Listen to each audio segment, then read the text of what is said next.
И по 19 години од трагичниот настан ке местноста Карпалак, кога од страна на терористите беа убиени десетмина прилепчани, нема изградено споменик. Бранителите кои денеска повторно дадоа почит на ова место, велат дека ова е веќе срамота и крајно недостоинствено однесување кон оние кои го положија животот за Македонија. Упатија и критика дека како и претходните години, и оваа година, според нив, се помобил бројот на луѓе за честување на овој настан. Кај денеска цвеќето, свежо, кое беше положено во нивна чест, го положивме на банкината, што не може да биде понедостоинствено од било кога. Удруженијето Карпалак од 118 души, 10 загинаја, 108 останаја, да не речам ни 50% не се реализирани вработувања.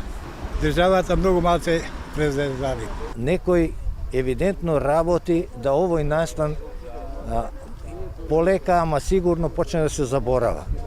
Затоа што и оваа година, како и прошлата, ни еден не кажа по овој збор зошто се дојде овде и што е тоа што денес одбележуваме.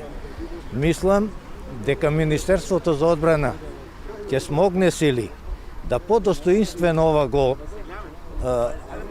чествува, а на бранителите да им го даде местото кое што им е за кое што се заслужни. Бранителите од Прилеп се крајно револтирани од државата и партиите, кои цели 19 години си поигрувале со нив и ги споменувале само на избори. Голем дел од бранителите не биле ниту вработени. Повеќе од пола сме невработени, кои по болници, кои наркомани станаја, кои пијаници. Ние постоиме пред избори и постоиме за овој ден. Зошто терористите што беа команданти, што пукаја на нас, што ни спотепаја, тие се во парламентот. Дома се да плата зема, а ние што? Се бориме со животот како со лав.